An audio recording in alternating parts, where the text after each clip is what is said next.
I want to get too comfy because I'll like sit back and then Well, that happens. A lot of my guests do that. So that's what I do at home is I put pillows over me.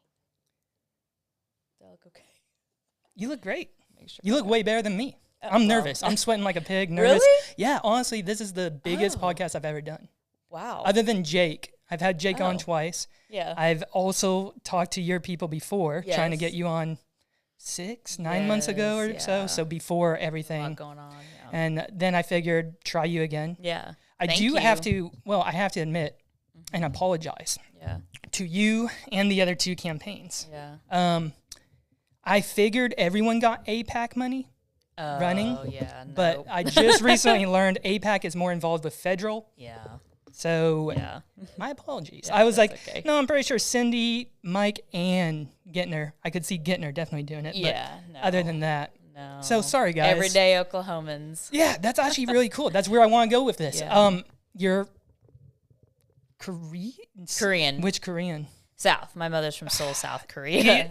Ew. No, I'm just kidding. That's a good Korean. Yeah. I've read about you. Mm-hmm. Your father was a Vietnam vet. Yes. Your mother Korean. Yes.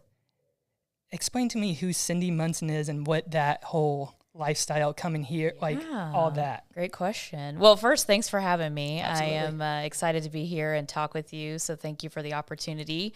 Always happy to share about my journey in politics and just life also outside of it. Yeah. So thanks for the real human questions. My dad's from Cincinnati, Ohio. My dad, he grew up in a lot of poverty and addiction. Good family. So I'm not saying, any of that, but my dad's ticket out of a lot of the challenges he faced in his childhood was the military. So he enlisted in the U.S. Army.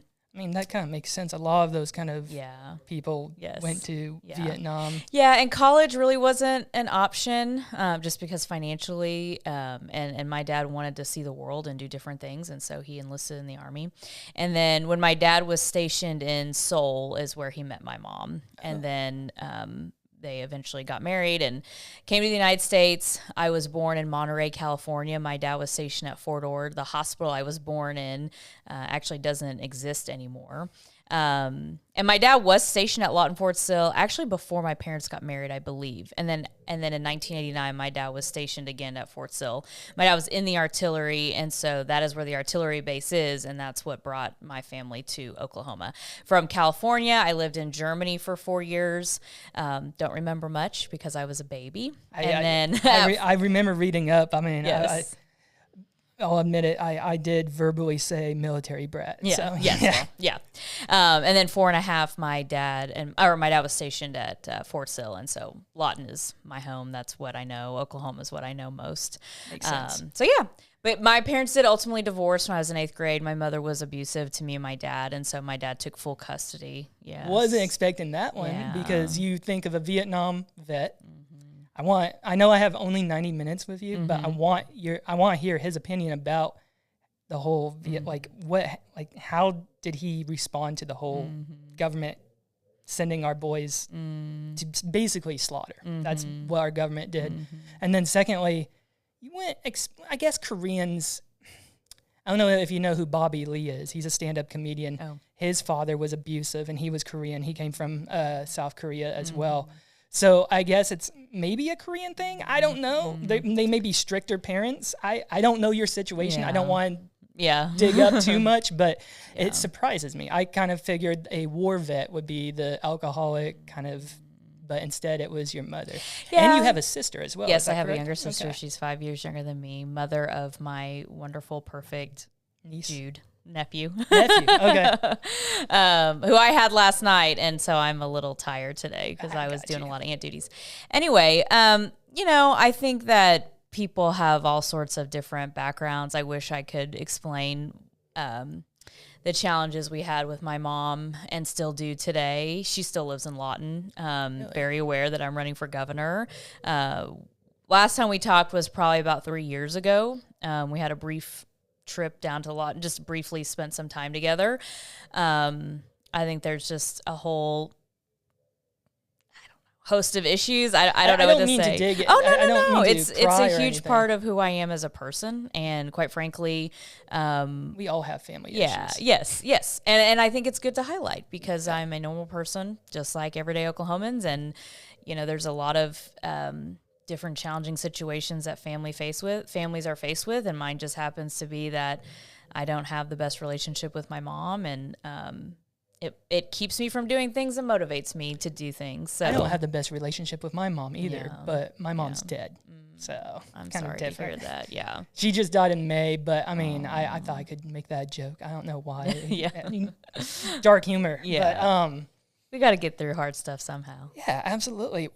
Let me ask you, what made you run for governor as a Democrat? I mean, I've read about you. You sound like a Kennedy Democrat more than a far left wacko. Now, you do have some policies that are a little iffy, but other than that, you do sound like a Kennedy Democrat.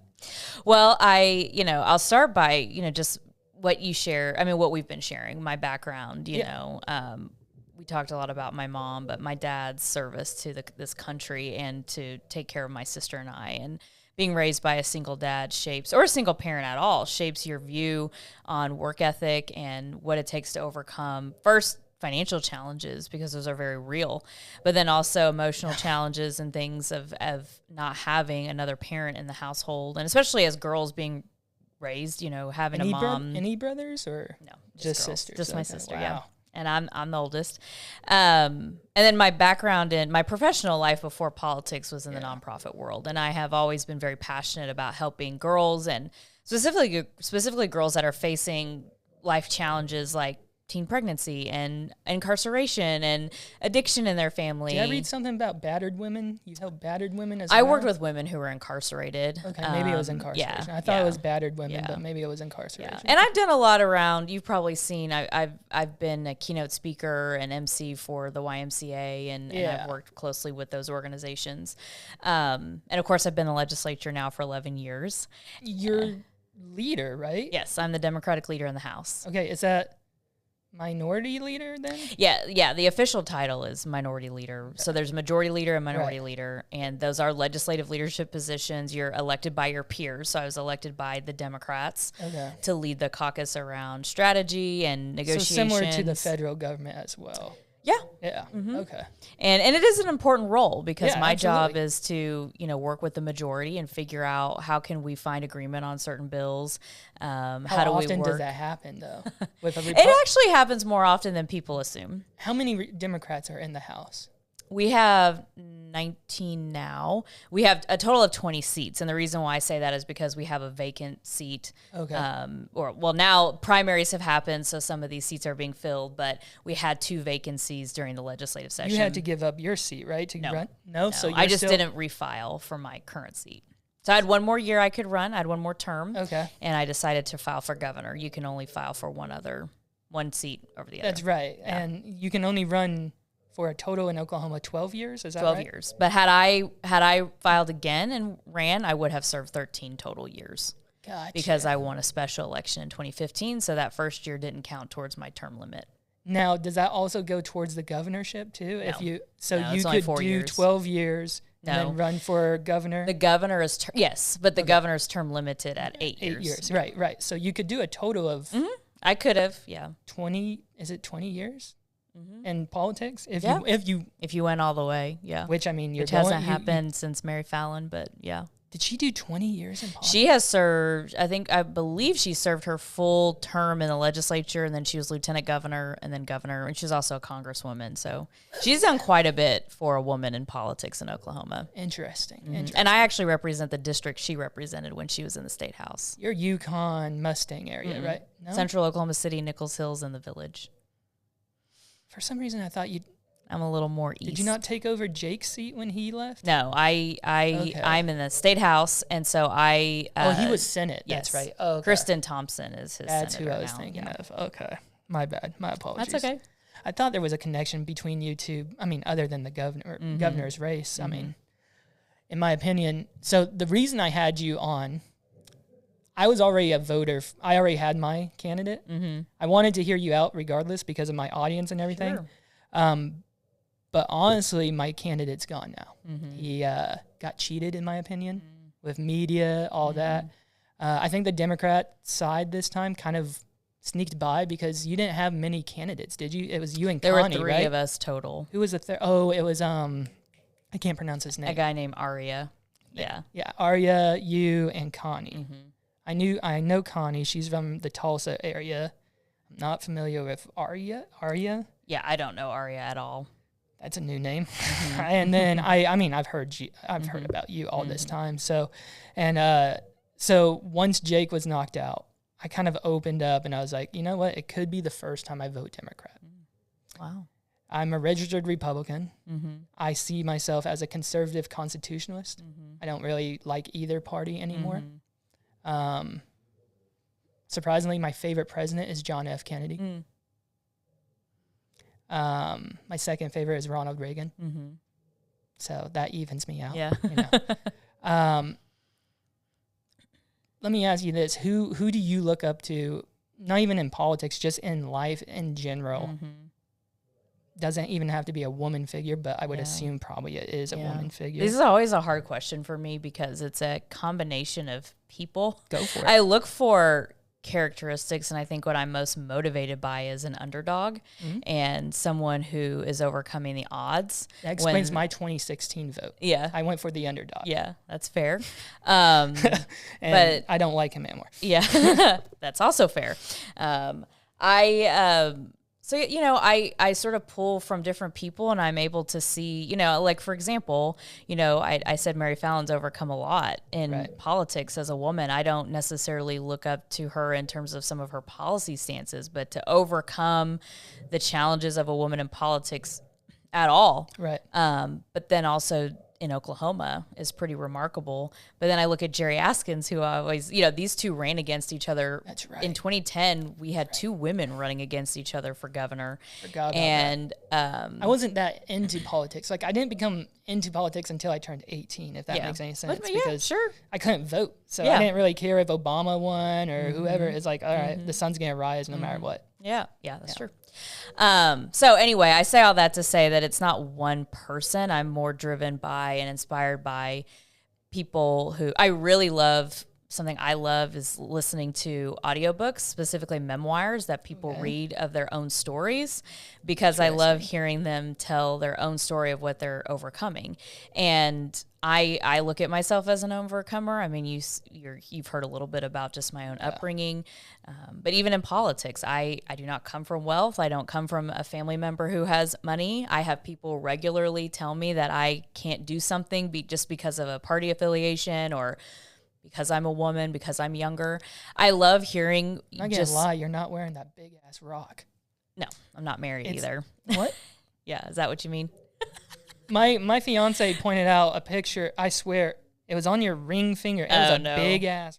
Excuse my language. I'm sorry, but it was a big. Maybe it wasn't your ring, but you had a nice big rock. I have these. You're 5 not married. rings. I'm not married. And I don't have children. Maybe one day, but not today. So we're not gonna have a first man or a first gentleman. Is it? What is the first? It would be a first gentleman. Yeah. Would it be first? Not at this. For governor still too. Because first lady is president, first gentleman still really? Yeah, it's first gentleman. Yeah. Cats? No cats. Oh, great. She's got my vote. All right. She's Democrat, no cats, single. Guys. She's concentrating on governorship, but once she wins the governorship, maybe we'll have a royal type of wedding. We'll see. Do governors do that? Actually, yes. Governor Boren, I believe he was divorced during his governorship and then got remarried to Molly Shy Boren in the governor's mansion.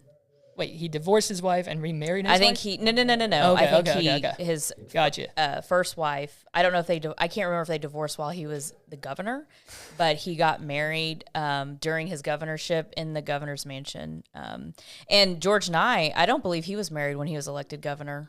Him and Donna Nye, I can't remember if it was lieutenant governor or governor, but Donna and George Nye, of course, both of these governors have now passed away. Why did I think you were married? I don't know. I just always have thought about marriage and everything. Like I guess you give off that vibe that you're married. Oh. You carry yourself that well. Oh. And she's independent. Yeah. I don't know. I'm not a female. You guys do that snap thing. I don't know. Let me get down to my questions that I have for you. Oh, wait. I was saying something about you, actually.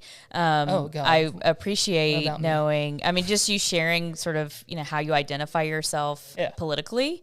This highlights what I talk about everywhere I go, which is that people maybe registered a particular party, but that doesn't represent all of who they are. And that's why it is important, and why I appreciate so much that you have me on your podcast for your listeners who maybe wouldn't even be open, like you maybe weren't before your candidate didn't win the primary, that may not be open to a Democrat. But when we open our minds, and we're going to find things that we don't agree on, but we'll probably find some that we do agree on. And most importantly, that we want to move Oklahoma in a forward direction and get us out of the last place of everything. That makes sense. Yeah, absolutely. Also, if you're an independent, you can't vote in the primaries. Yeah. So, are you registered independent? No, I was going to, and then someone told me I couldn't vote in the primaries, and said, never mind. Yeah. Almost slipped there. Fair enough. All right, I got a few questions. Awesome. Actually, quite a few questions. They're all from Facebook. People. Okay. Here. I love the comments. All this kind of stuff. Justin Hottie, I don't know why he's wasting my time. He said, "Why are you wasting time and people's money?" That's a question for any politician. Come on now. What is her plan if she has one? Curtis Thurman, what is your plan if you haven't one?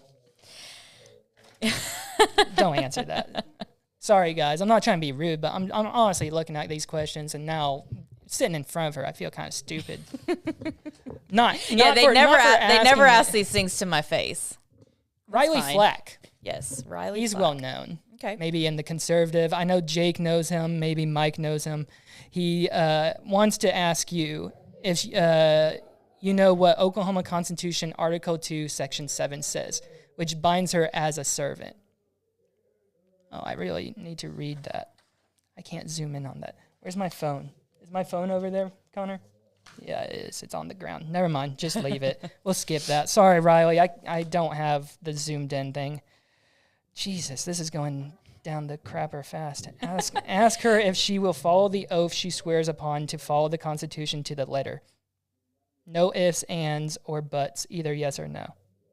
Yes. Torin M. Wolf. I have taken the oath of office multiple times. I've been in office for 11 years, and I have followed the Constitution.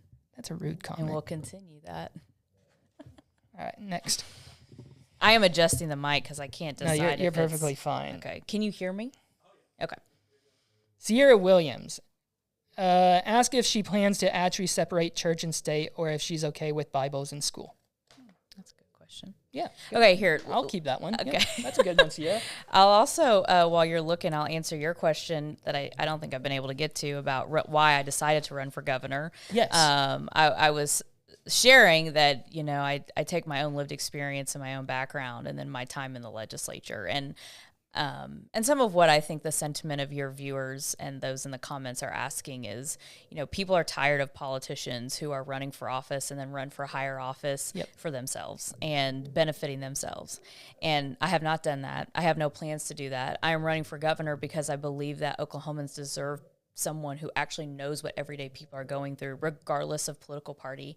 And a lot of that has to do with how much it costs to buy groceries, what it's like sending kids to school, the things that are missing to build a family in Oklahoma, and also just being proud of being in our state without constantly, struggling around being last in the nation for things that really matter.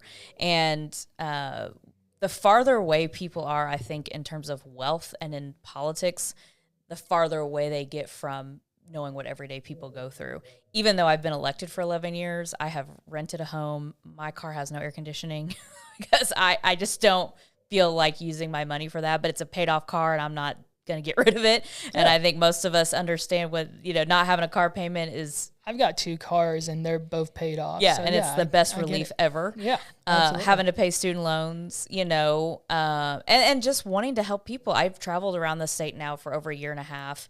And even before I started running for governor with my job with the nonprofit sector, I've been on the ground. I've been trying to solve people's problems outside of being a liberal or conservative or Republican or Democrat. Right. And the problems that people are facing are solvable, but it's going to take us working together. And Republicans have been in full control of government for nearly 2 decades, and they have not been able to solve those problems. That's very true. So that's why I decided to run for governor. But what makes you think you can change it? Because here's the thing. I believe the House and Senate are still going to stay Republican. So that's actually one of the questions that is here.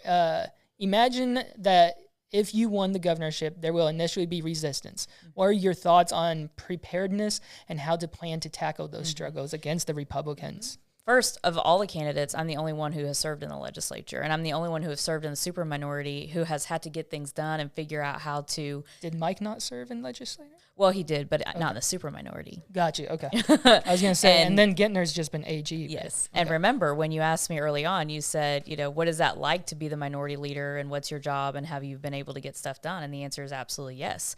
Do we get everything we want done? No. Have we been able to get some key things done, like eliminating the state sales tax on groceries? Yes. Have I been? I haven't seen that yet, though. Yes. You're still paying sales tax, municipal sales tax, but you're no longer paying a state sales tax. Yes. Okay. And that's why I emphasize state, because I don't want to be misleading. You do realize the municipalities or the cities that you're going and shopping are just raising the tax, then? That's what Stillwater's done. Well... And that was a plus huge... Stillwater is one of the highest sales taxes in the state of Oklahoma at 9.8%. Well, that was a huge concern, and one of my plans as governor is to bring together a municipal leaders advisory council to figure out how we can better bring revenue into our municipal government without constantly raising sales tax. But because they are so reliant on sales tax, they don't have a lot of options. Gotcha. So as Republicans sell to you that they want to totally eliminate the income tax and eliminate property tax. The governor can't promise that because you have legislation. That's true. So Jake even explained this, that he can't if any governor candidate is making a promise, that's not true. Right. They can't do it because you have to go through legislation to do it. That's right. And even if they are able to do it, it will put a strain on our municipalities, and it'll put more tax burden on all of us. Even then, the Supreme Court can step in and also say no. If it's executive order? Does the governor get executive orders? Yes, there are executive orders, but yeah, the governor. I mean, the current governor has tried to eliminate the sales tax. I was a fan of him his first administration, and now just like this presidency, I was a fan of his first administration. The second administration just sucks. But he has had a vision to eliminate the income tax, and so they have worked. He has gotten legislators to work on legislation to get there.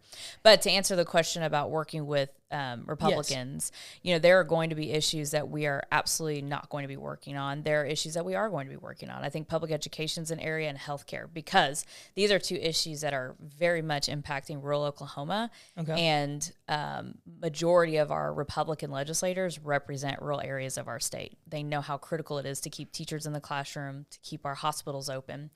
And so, and we have examples. You can look to Kansas and Kentucky, where there's a Democratic governor and Republican legislature, and they've been able to work on things. Are there going to be Republicans who fight me simply because I'm a Democrat? Absolutely. Absolutely.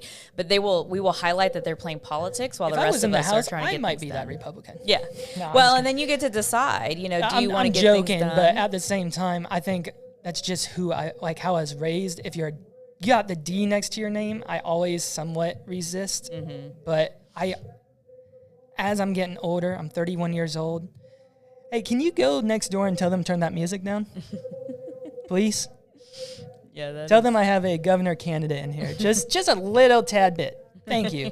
Jesus Christ. I know. Is it I'm sorry about that. Club hour? No, it's a open mic.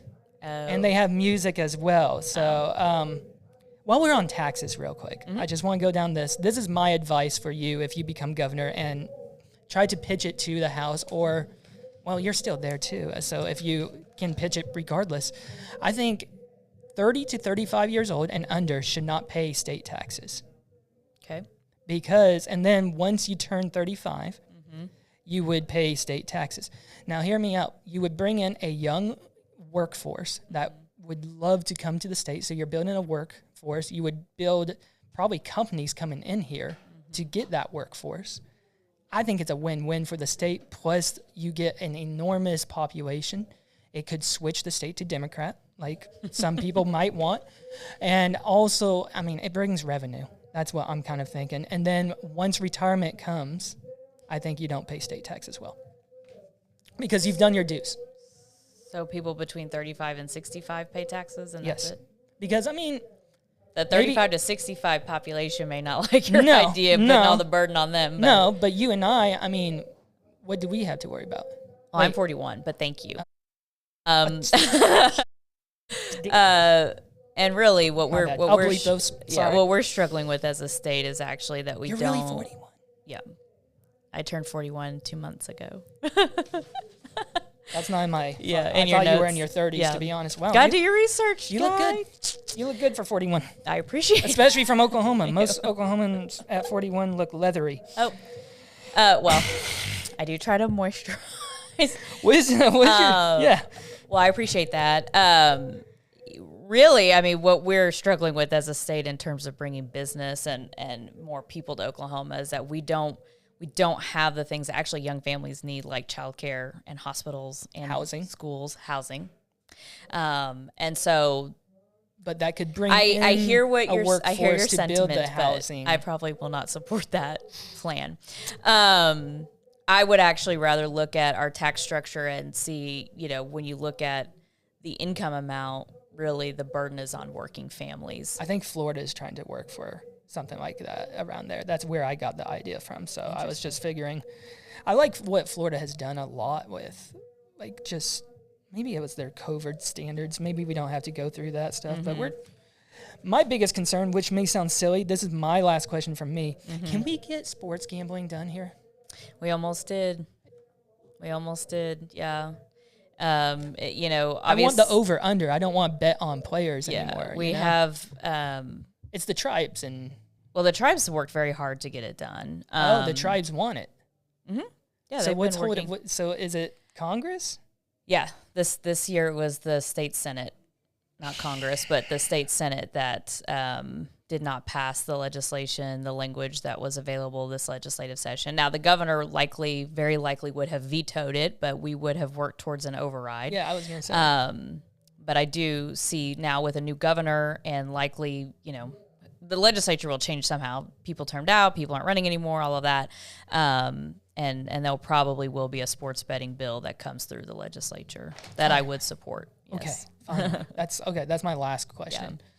Yeah. And by the way, just for more context on that, because it's not legalized and we're not working with the tribes on it, there is a black market because obviously you're betting, and that's also revenue that we're losing. Allegedly. Okay. Jesus. Sorry. Come on. But the state is losing out on revenue, and so are the tribes, and that's money that could be coming into the state. I know you now. I can tell the cops that. I know her. Let me go. What are your plans to support law enforcement, police officers specifically? Yeah, the biggest issue that law enforcement is facing right now is recruiting law enforcement officers. It's hard to get young men and women into the force because part of it is just the politicalization of law enforcement, but also long-term stability around retirement and their pensions.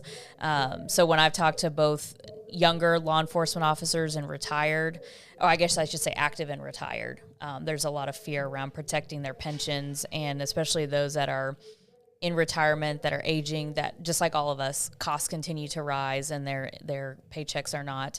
I've been talking a lot to, I'm very close with the spouse of a retired law enforcement officer. Her husband actually has dementia. I mean, she has been taking care of him for many years, and he's not going to live forever. That's a reality. Right.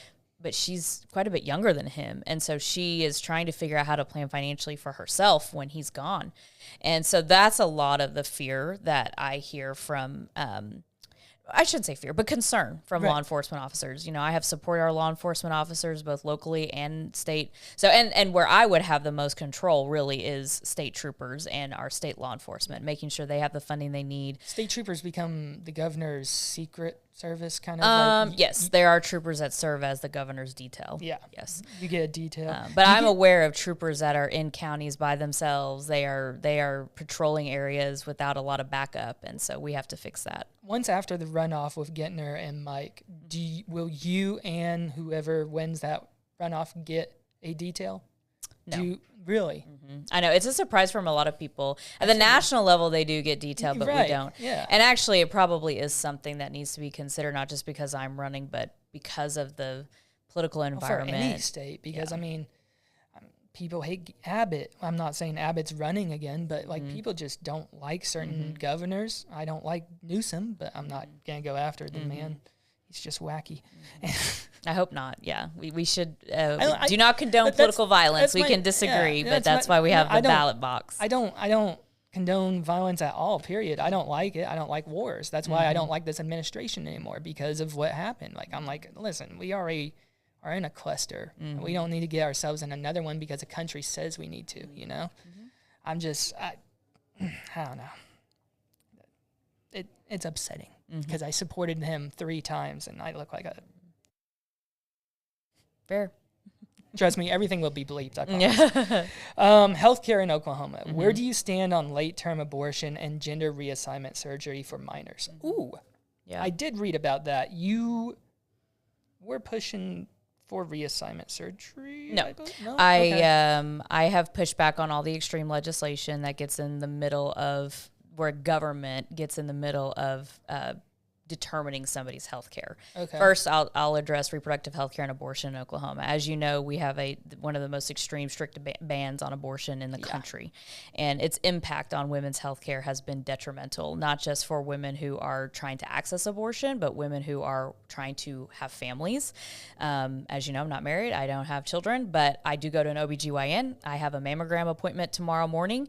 It is becoming increasingly more difficult for women to even do preventative health care. And we need preventative health care so we can check for ovarian cancer, for breast cancer. This is very important for us to take care of ourselves. Right. And as I've traveled throughout rural Oklahoma, the lack of health care. Now, I know this statistically. I've seen the data. I've read the information. But when you're actually on the ground and you're talking to healthcare providers or women in these communities who don't even have an OBGYN, we can point to 2 things: the instability of funding for healthcare in Oklahoma, and also the extreme laws that have been put in place. I have never been in favor of late-term abortions. That is not even a thing that has happened in Oklahoma. No, and I know that people have very strong feelings about abortion access, and that's fine.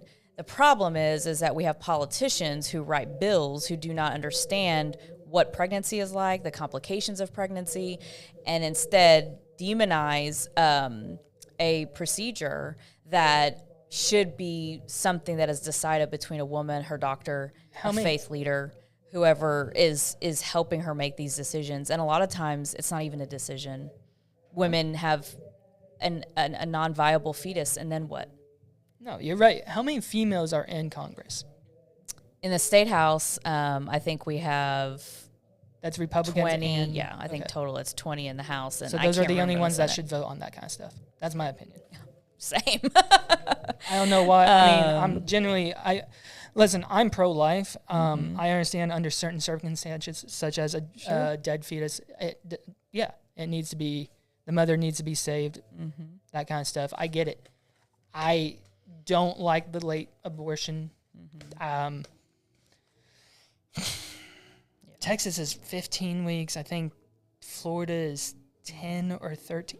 Can you look that up? See when... There is actually data. There was a survey that the Oklahoman did a few years ago that said 53% of Oklahomans believe, they believe that women should have access to reproductive health care, and they believe that that abortion access is included in that. Where Oklahomans start to get divide, or there's a spectrum, sort of what you're saying, is at what point.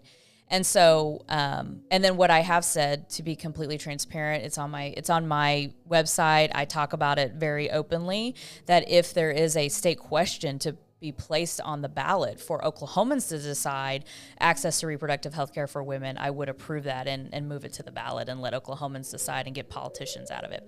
And then I want to address a gender-affirming care, that's very similar legislation where politicians want to tell doctors what they can and can't do. There are not minor surgeries happening to minors. what we have done, especially this last legislative session, which I think is the most cruel that Republicans have put forth, is remove access to behavioral health care for people who, especially young people I just saw that. Yeah, who are struggling with body dysmorphia and need somebody to talk to. A lot of these families were relying on therapists because they don't know how to answer these questions either. And they want to support their child, they want to support their loved ones, and now that has been completely removed. At least with some of the legislation they put forth a couple years ago, protected the behavioral health and mental health aspect of healthcare access. And again, when we pass these kinds of bills, and why I have adamantly stood up and very proud of standing up, is because the impact on healthcare overall. And here we are. And I think people should have access to health care. Do you want me telling you everything that you should do with you and your doctor? No. And I want less government, to be honest. And I have never filed. The only legislation out of those two questions that I have filed is to put the question of reproductive health care on the ballot. I did have a bill to do that, and it never moved forward. There you go. And I don't think these are the two. Now, the overall healthcare aspect is a big issue that we're facing in Oklahoma, but we have got to get away from these wedge issues that keep us from talking to each other, and work on the issues that actually. There's a great article actually in the Oklahoman this morning by a reporter that talked about what laws have looked like since Roe was overturned, and what has the legislature done to improve maternal health care for women and babies. And there hasn't been much. So we say we're pro-life, we say we want to ban abortion. Well, then what other access or pathways to health care are we putting it forth for women and children? Not much. So miss me with the emotions on abortion. I'm talking to politicians, not voters. You want to take away access to health care, but you don't want to focus on the things that improve health care. So that's where I get real frustrated. And I would think with you have children and your fiance, you'll want to make sure she's healthy and your babies are healthy. We all share that value. Right. Yeah, absolutely.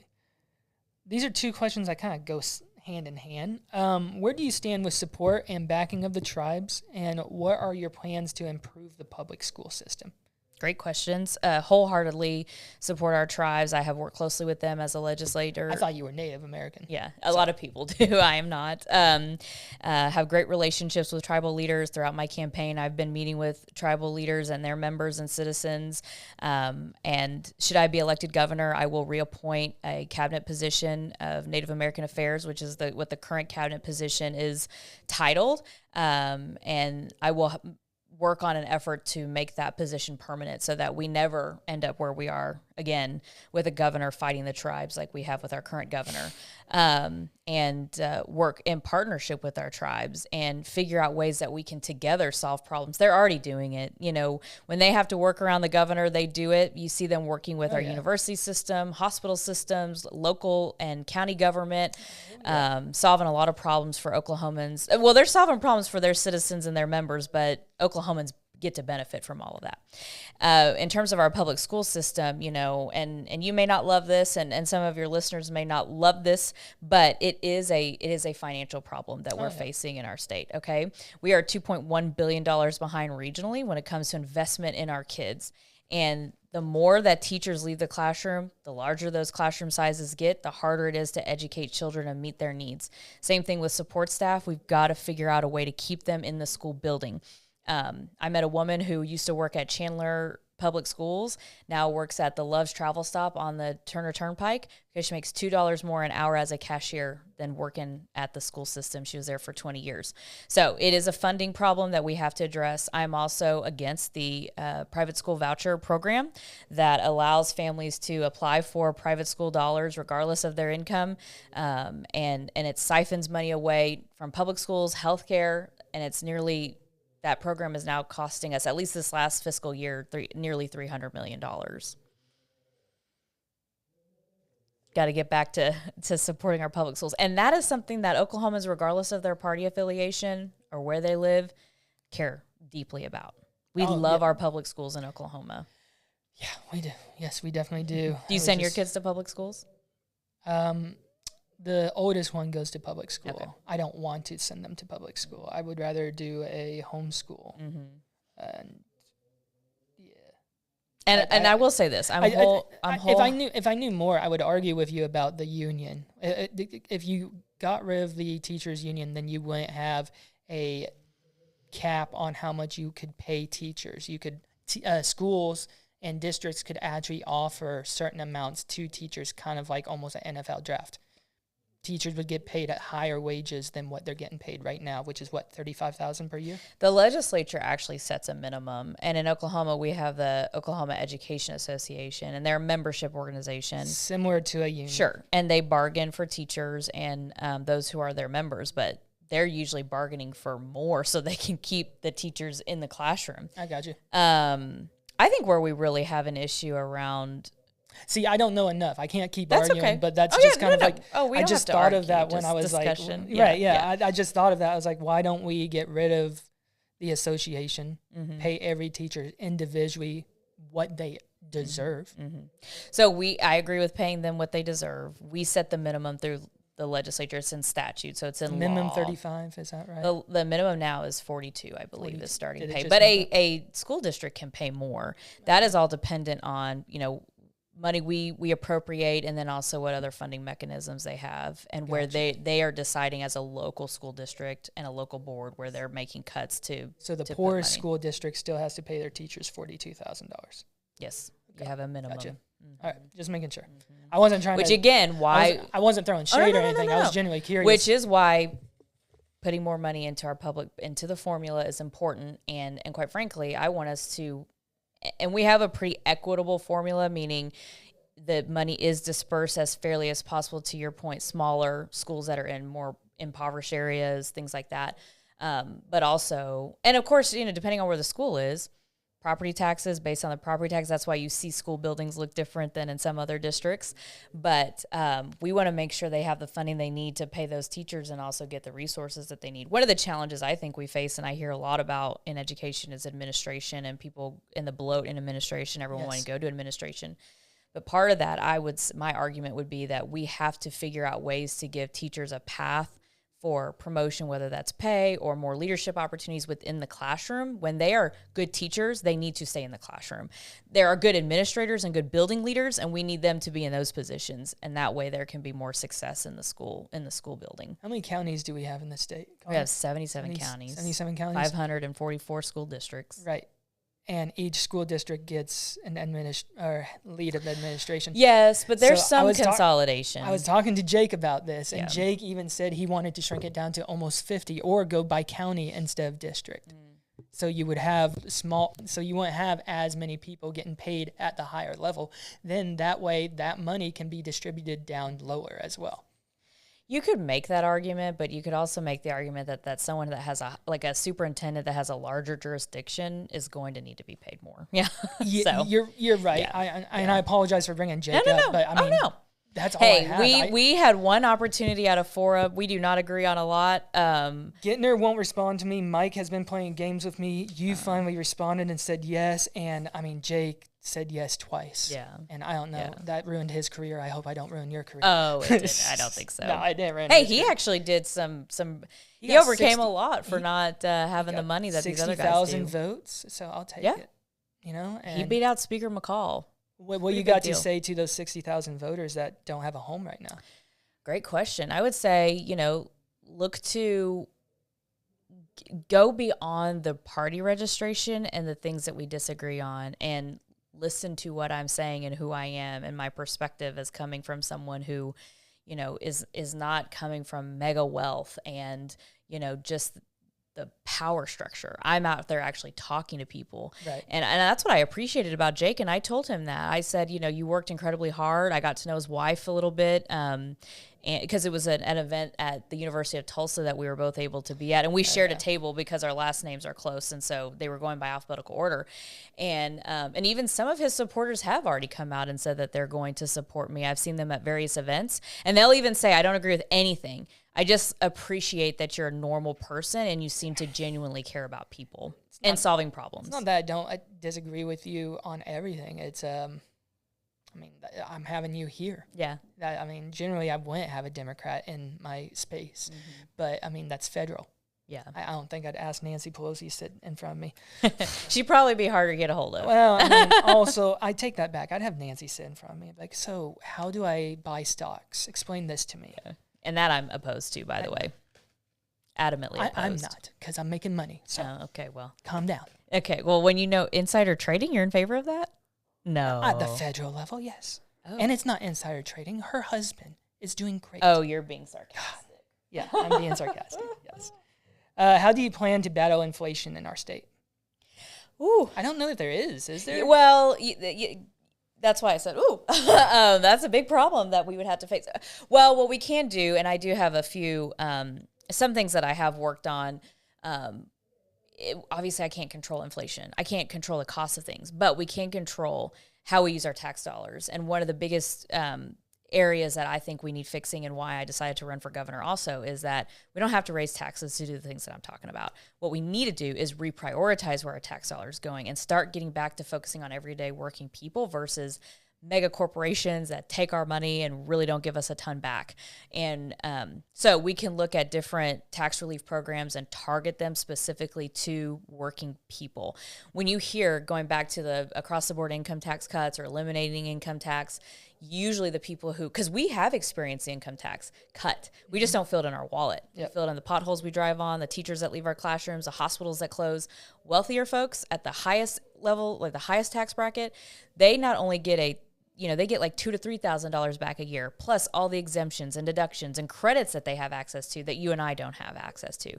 So I want to bring that relief to working people. And when I say targeted, that's very important because we want to make sure it helps people. Now, is it going to make them a millionaire and all that? No, but it's going to give them some relief around childcare, around child care subsidy, child taxes, sales tax, the earned income tax. These are places where we can actually help working people and plan for it so we don't totally bust our budget, because that's important too. But isn't that 1% already paying the majority of the taxes?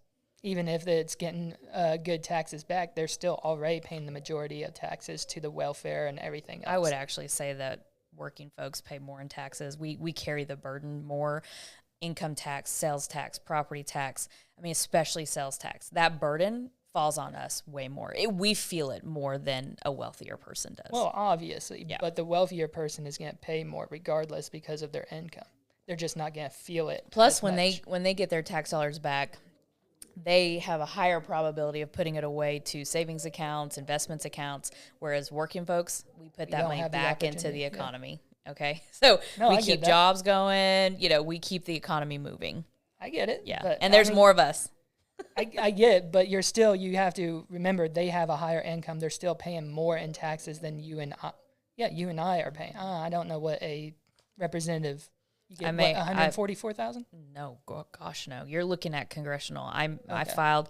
My base pay is $45,700, and then I get a little leadership stipend that I'm very. I say little, but it's. That's right. I'm grateful for. State is definitely different. I filed my taxes $53,700 this tax season. That's reasonable. Yeah, that's modest. I'm under the median That's very income. modest, and I like that. Yeah. I definitely like that. Yeah.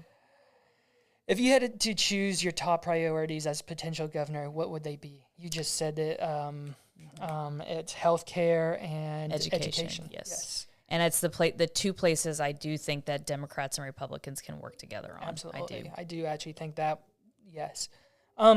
I should have looked this up, but someone did ask me to ask you, what is your opinion of the DOJ memo of the Olmstead mandate and how it could affect the disabled in Oklahoma? I'm assuming the Olmstead mandate is something about disabled. Yeah, it's definitely about Oklahomans with Can you look that up and just see what the Olmstead is real quick, just to help us out?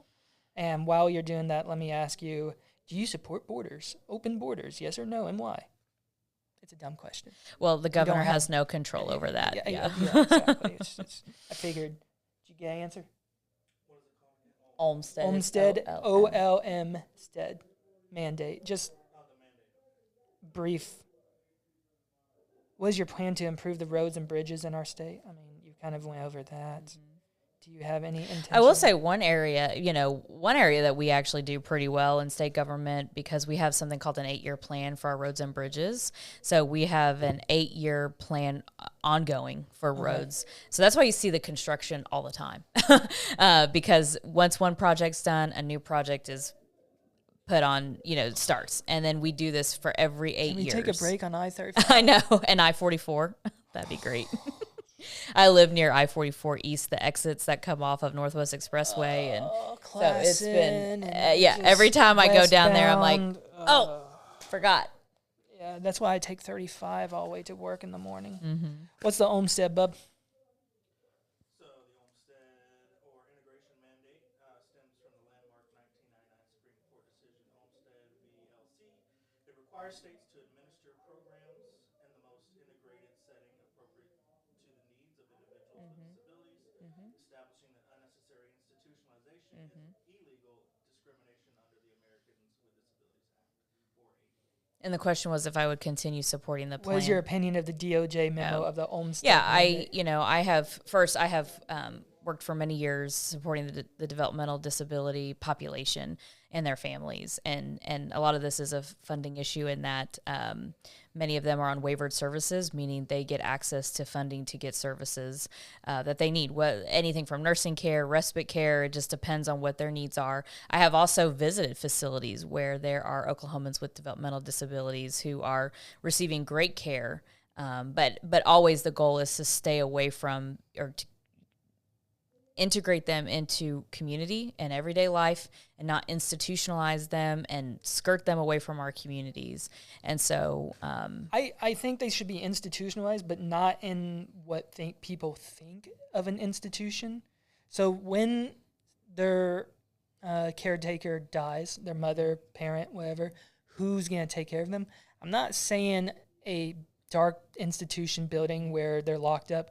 What I would like, and I would invest my tax dollars or even my personal money if this podcast ever makes me millions, I want to buy land and make a neighborhood, my own neighborhood. This is completely for me and my family, but also if we put state tax dollars in, do a gated community for these people so they still feel normal. You could have even corner stores such as On Cube without the gas pump, also integrated as well. Shopping centers still make them feel normal, make them feel safe though, because I'm not trying to kick them out. I mean, the public is allowed in to visit them. I don't see any reason they can still leave under supervision, I would say, but I don't like the idea of a disabled person out on their own. They still need help.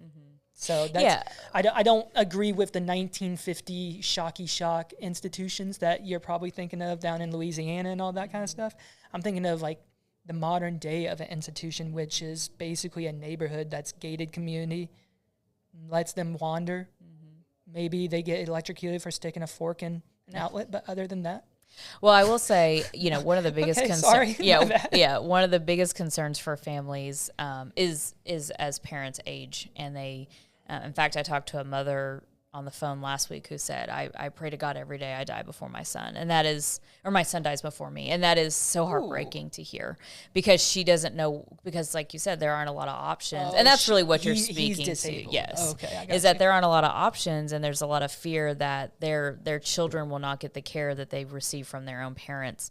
But what you're talking about, there are facilities that do exist. I just visited a new leaf in Owasso, Oklahoma, where there is housing, there is some job opportunities, but these folks are also, they leave daily to go to work, so they have some workforce opportunities, but they are supported in a community. Yeah, that's what I was saying. Like when I mean they can leave under supervision, I mean take them to work or let them, go shopping and stuff. I'm not saying they have to be watched like a hawk, but it's just like Yeah, they still and they have autonomy over themselves and agency, and they but also in order for us to protect, it is a funding issue, and a lot of why I have been traveling to these facilities and talking to them is because of the changes to Medicaid. There's real concerns about, again, the instability of funding and what they're going to do. Definitely. I'll ask you this question right after I have this. What about, where was it? It was about homelessness while we were on the subject. Like, with the disabled and everything, what about homelessness? Because if you look at the homeless, a lot of them are kind of mentally ill as well, or have certain issues, drug problems, all that. What are we going to do about that if you become governor? Yeah, people who are don't have access to housing. It's a wide range of issues. We have veterans, people with disabilities, mental health challenges, addiction. I didn't explain that correctly. Yeah, no, it's okay. Yeah. So, for me, it is, again, we have had a really hard time with our Department of Mental Health and Substance Abuse the last couple of years with funding and funding that's been pulled back from local agencies, and that has to be restored. But it's also on the other side of, outside of just services that help people stabilize, that if we do not experience addiction or if we don't have severe mental health issues, we don't really know. But there are life-saving services that folks need that have been cut off. The other side of it is housing. Currently in Oklahoma, we're 80,000 units behind our current population. It's not as bad as California, but that's still but it's pretty bad for a state like ours. What is causing that? Is that the permits? Because in California, it's part of it is just population increase and our housing just not staying up to pace, and that I think has to do with we can incentivize more construction of affordable housing. Okay, it's money. People are looking at I guess I'm thinking too much of California because everyone has to go through a whole bunch of loopholes and everything to get permits and everything to build. Just a platform for their house, let alone to actually build on that platform. I think a lot of it comes down to just the affordability aspect. Even those who are constructing homes, materials are more expensive these days, and incentivizing construction of affordable housing, not just big mansions. So, you drive around town sometimes, like in my hometown of Lawton, there are areas that I drive that I see these huge homes, and I'm like, who lives there? While there is a homelessness issue that they're facing. Same thing in Norman, Shawnee. I mean, this is happening in rural communities, Tulsa, Oklahoma City, of course. But also, one thing I think we need to rein in is these big corporations that come in and take over these massive apartment complexes and are just... Like C-Star? I don't know all the company names, but that probably is one of them. C-Star. But you know what I'm saying, right? I'm well aware. Drive up the rent. They're awful to their tenants. Stillwater Medical Center bought half the housing in Stillwater, the student housing in Stillwater, and now they have C-Star managing all the housing. And I guess their plan is to expand eventually and make it like St. Anthony's, or what's this big hospital over in downtown OKC, the mental hospital. There's the bridge St. Anthony's, and then there's St. Anthony's is the main hospital downtown. Yeah, and the closest one to where we're located. Yeah. Okay, yeah. Here's a good question. What are your thoughts on a rent cap, and going forward, what is your plan to make rent affordable? Yeah. So again, I think the affordability issue has to do with supply and demand. We need more. I don't see a plan or a pathway where I could freeze rent, because you're talking statewide.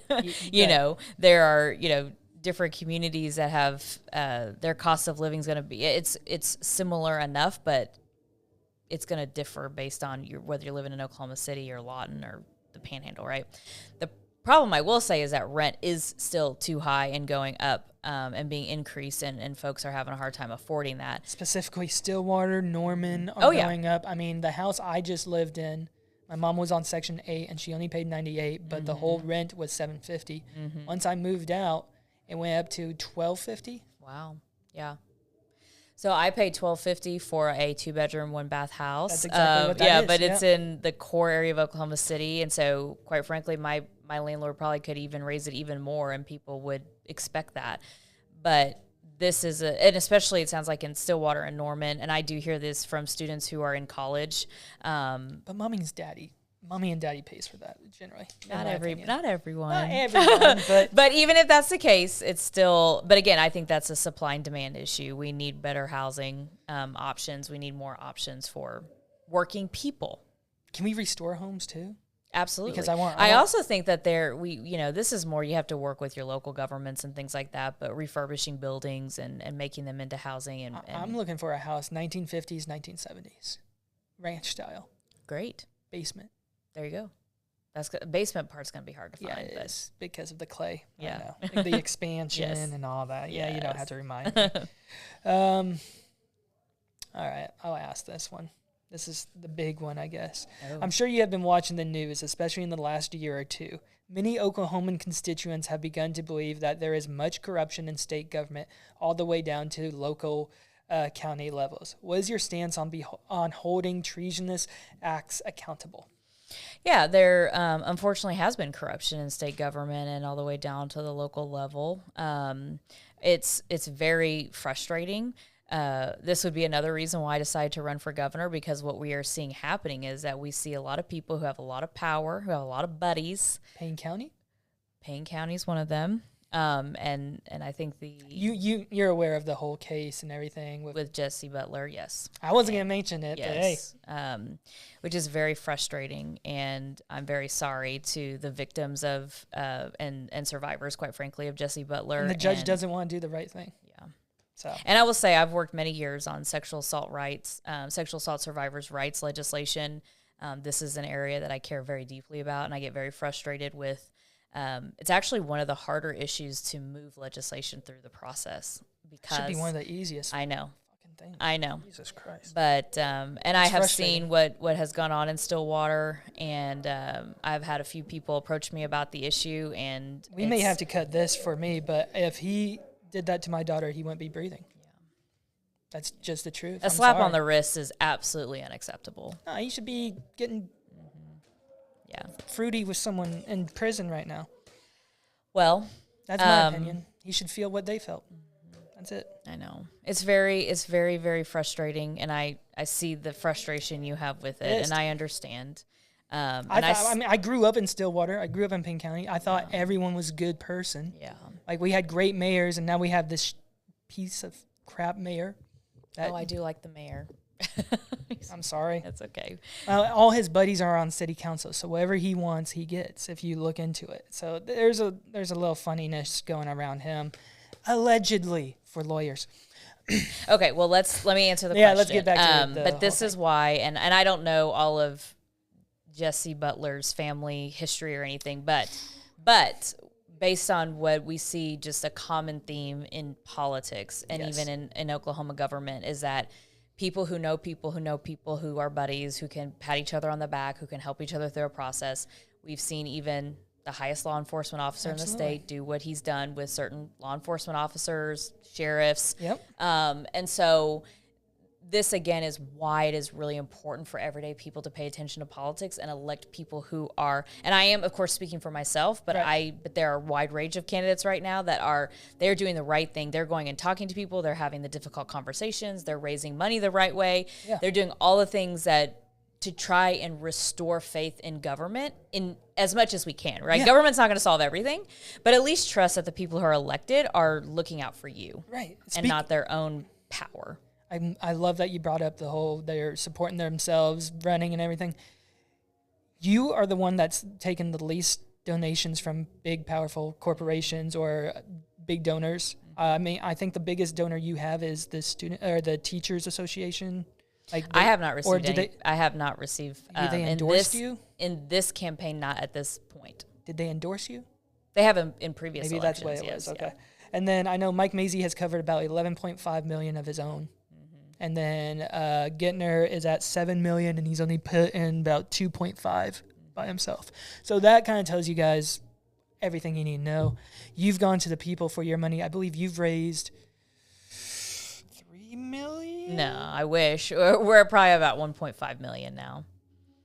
But that's not the next report. I'm pretty sure the internet said maybe the internet was doing total. Maybe total overall out of all my elections. Maybe that's what it is, and maybe that's why. Campaign only one. Because I don't think Mike has raised 11.5 total, has he? No, that's his own money he's given to his campaign. Right, but to this campaign, or is that for a total? Yeah. Oh wow, for his governor's race, yeah. No offense, he kind of deserves it just by doing that himself. We don't want that. No. It's anti-democratic. At least, people putting money and donating to my campaign is showing that they believe in the vision I'm putting out there. Well, the other concern about Mike is he's donating to himself. He's not taking donations from me. Mm-hmm. But do you think that people should be able to put themselves in places of power because they're wealthy? Jake would disagree with you. Whose podcast is this again? I know. No, I don't necessarily agree. No, I agree with you and Jake. I don't think they should buy themselves The Office. No, but because then they don't have to answer to anyone. They do whatever they want. Right, and he got a certain endorsement, so that makes me look sideways. Although he's the one that I've been pushing to get onto the podcast more than Gittner, because, I mean, I've said some shit about Gittner. That I should probably apologize before he sues me. Because we have no money, Gittner. None. This is it. You want to take my microphones? Damn. All right, do you... considering national education ranks state healthcare, how do you plan to recruit and woo businesses to believe and invest in Oklahoma? Yeah, so this is a great question because, you know, a lot of times people think that the reason why we can't attract businesses to Oklahoma is because of our tax rate. Right. And what businesses tell us over and over again, that it's actually your low rankings in education and healthcare. And so, again, why I'm running for governor is to get us out of 50th, to get us out of those low healthcare outcomes, and to show the country, the world, that we are investing in our own people. We're investing in a workforce. We're investing in communities that allow for a business that wants to come here or grow here, start here in Oklahoma, can actually thrive. And that's what business leaders are looking for when they're looking at states and where they want to. Now, there are also businesses that want to certainly exploit our people, exploit our natural resources, take our money.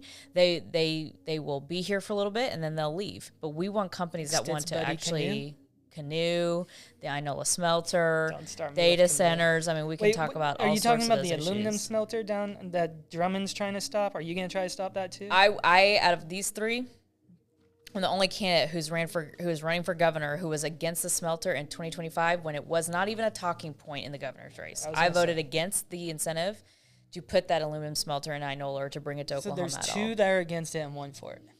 Because his endorsement. I would say one who's genuinely and who has been against it before it was politically expedient. You. That would be me. Yeah. And Gittner just kind of jumped on it. Mike, he's, you know, I'm going to stop talking. Well, I'm not going to stop talking. This is my podcast, but I'm going to stop mentioning negative things because I want them on my podcast. I asked you that. If you had to choose your priorities as potential, what would they be? We did that. Do you have any intention on continuing programs to get homeless? Do you have any intention on continuing programs to get homeless off and out of the streets? Mm-hmm. There we go. Yes. We want people to have housing. We want them to have the services that they need, get them back in the workforce. How are you going to do that, though? It has to do with... That's what I've been forgetting about asking. How are you going to do it? Yeah. You've been saying, this is what I'm going to do, but how are you going to do it? Yeah. Well, first, it's with the Department of Mental Health, like I said. I mean, a lot of this, again, this is all about reprioritizing our tax dollars, keeping our tax dollars in places that we know actually help Oklahomans. Thank you for saying that. That brings up my next question that's not even on this sheet. Yeah, so that's one way is looking at our mental health system and where has funding been pulled back. You know, there's been this whole move in the last year to privatize mental health, and I do not agree with privatizing healthcare, and especially mental health care, because it ends up always being a profit deal. Mm-hmm. Okay, we need to be serving people, that is, and giving them the services that they need, not making money off of state government. And then the other piece is making sure people have housing. Okay, we talked about housing. How do we get more housing? We look at incentive programs. We figure out what the issues with supply and demand. There is certainly a statewide approach that we can have, but working with municipalities and seeing where are the housing needs in your community and how do we work together to make those happen.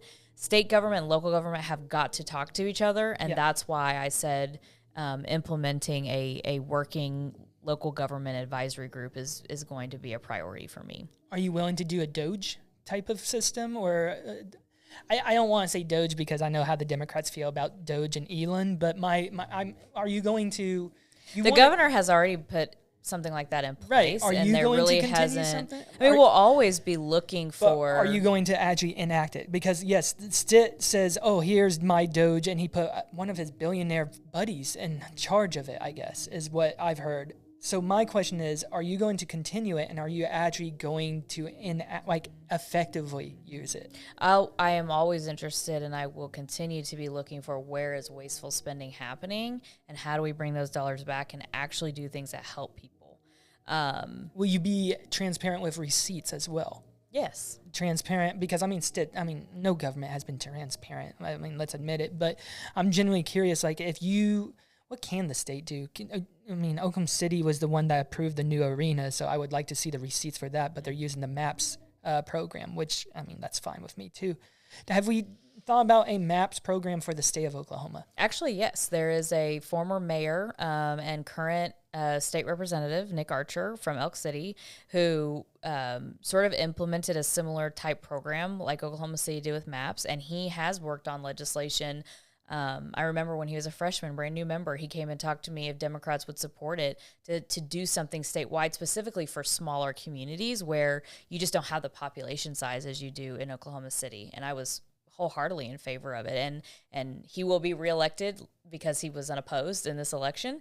And so very much, and he and I have already been in conversations. I was in Elk City 2 weeks ago, and he took me on a whole tour of the different projects he worked on as mayor, and absolutely happy Elk City to work did together. a MAP system as well? Or? Similar, yes. Okay. They didn't call it MAPS, but very similar. They're quality of life enhancement programs. You should have him on the podcast. Smart guy. I would actually. And he's a Republican. I'd like to have him on because that. I mentioned it to my mayor. Yeah. To do something like that, and he said it's the dumbest effing thing ever. Oh, and it's like, I'm sad to hear that. But yes, I think that we can do something statewide and implement it in other communities and give them a model. Very interesting. Yeah. I'm glad to hear that because Yes. I told my mayor that we could do it in a smaller town, and he's like, "Well, it takes 30 years." I'm like, "Okay, but you could be the name that starts it." Just like Oklahoma City, it took 26 years. Well, it started, 96? 90, 94? I don't remember. But it's definitely 96? after the bombing, I believe. So, yeah.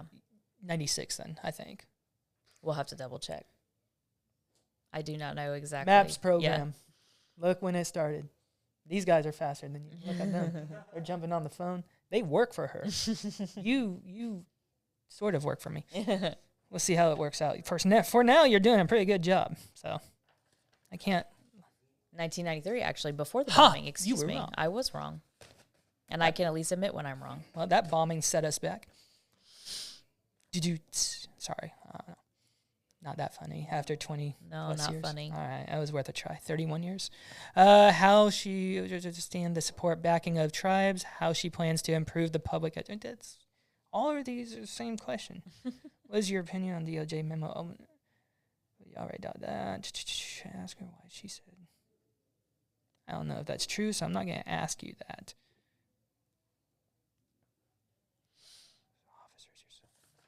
I think we went through all the questions. I think so. Let's get to know you more. Okay. I want to do that. Now that we're done with all the questions and all that. Korean. Yes. Mother left. Abusive. Yeah. She's still in your town. Yes. Father alive. Yes.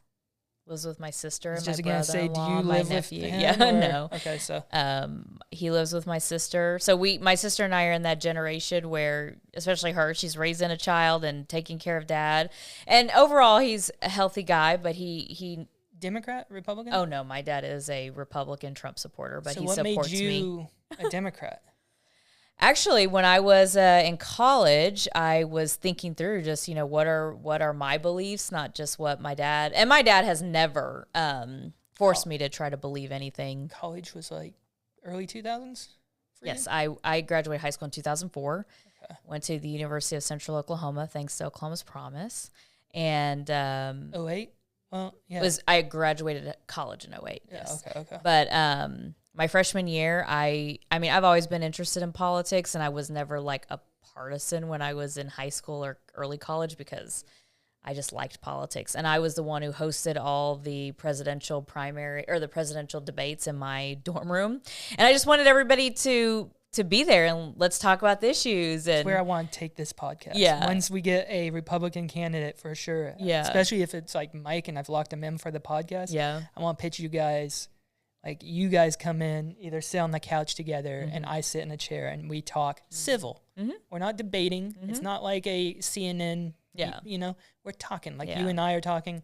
We can laugh. We can argue, disagree, agree, Yeah. whatever. Yeah. I think that should be what a why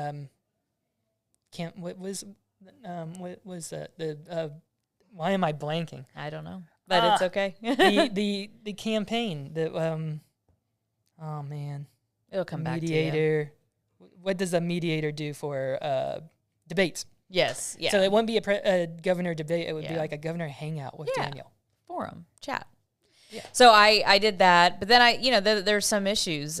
Quite frankly, some of the more controversial ones I was really thinking through, but I was also, and still am, I was just tending to myself in terms of my spiritual life and my faith. And I felt like, the things that really were most important to me were the things I was learning as I'm following Jesus, which is. Are you still spiritual? Or are you? Oh, yes. Okay. I read that, and you don't follow a religion. No, I'm a Christian. Oh, you just don't get through these days without let me first say this about Wikipedia, because it says you're just spiritual. It doesn't say you're Christian. Oh. Well, what does Wikipedia know? We'll check in. Update that, Brandon. I'm pretty sure I'm a Christian. I think I know what It says spiritual.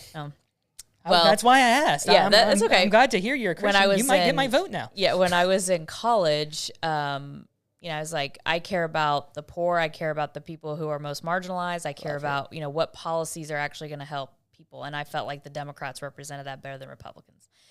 Now, I do want to address my 2004 would be your freshman year. Yeah, my frustrations with people injecting religion into politics.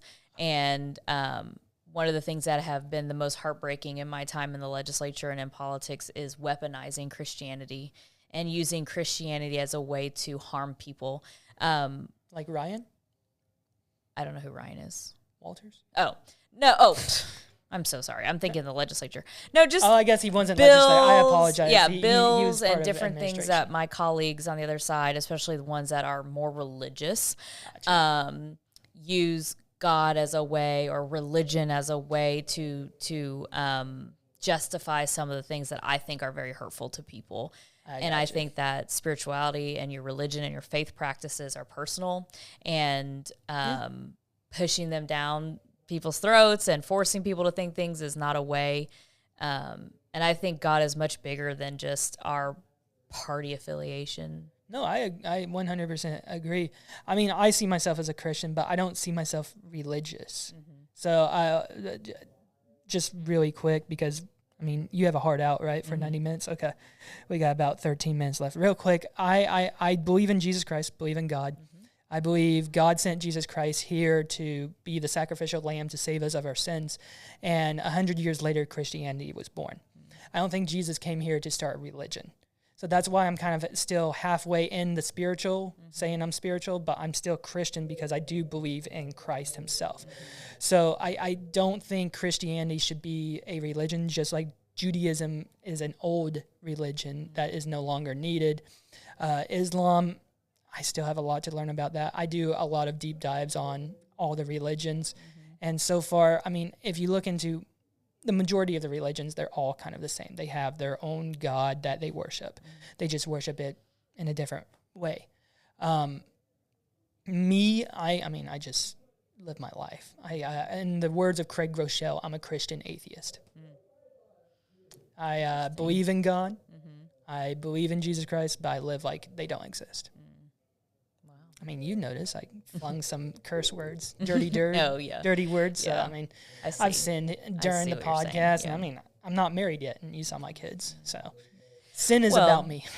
You're still loved. Yeah, absolutely. Still loved by God, And I think that is, again, what is heartbreaking in politics is that sometimes politicians try to play God, and that needs to stop. And I think that people go through their own journey through human, the human journey is more complicated than we want to believe. It's not in a box. And I'm just so grateful that I do have a personal relationship, and I see God in everything and everyone. I actually have a tattoo here. I noticed you have tattoos. Yes. I don't think I've ever seen a governor with tattoos. Probably not.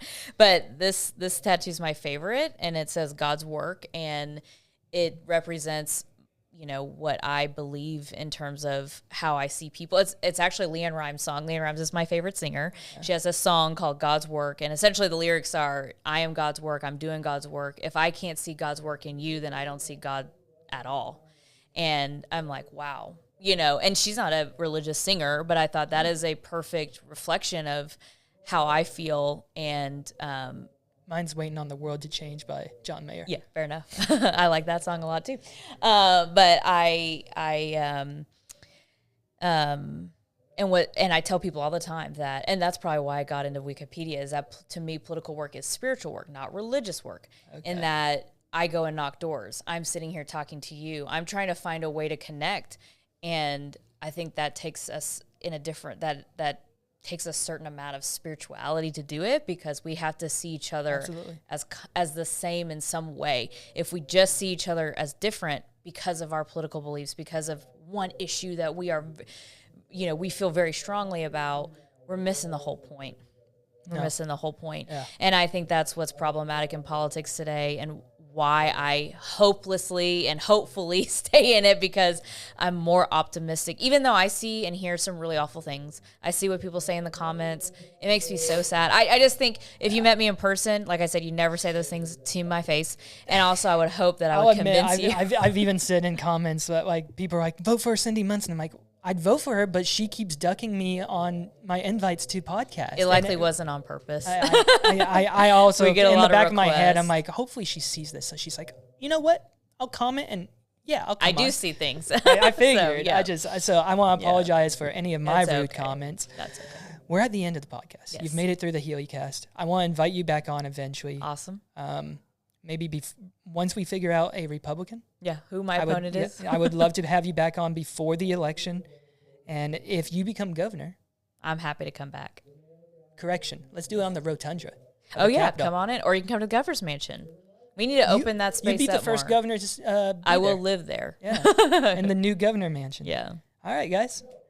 Yeah. Cindy, I appreciate you doing this. Thank you. Thank you for doing I was nervous, like I said. So I hope you came down on your nervousness. Definitely did. Good. You allowed me to argue with you. Yeah. So that helped. And then also, I was nervous about saying stupid stuff because you know how not you, but Democrats, the woke, ugly mob, not that there isn't a mob from Republicans, far rightist. It's just we can all be better to each other. Yes, absolutely. I just don't want to say anything wrong, and I hope this went well, and I genuinely would love to have you back. Great. Absolutely. Great. And if I get a Republican and he agrees to do a debate, I guess it'd be a town meeting or town gathering. I don't know what it's called. It's whatever. A chat. It's a hangout. There you go. Anyways, where can we find you? You can find me at CyndiMunson.com on my website, but on all social media platforms, Cyndi Munson OK. Right below there. Yes, and it's Cyndi, CYNDI. Yep. Yes. All right, guys. Go out, vote. Yes. I'm not going to tell you how to vote, but she's tugging at my ear. So I need to talk to some Republicans and see. Yeah, definitely. Other than that, thank you. Thank you. Brennan, we're good. Okay.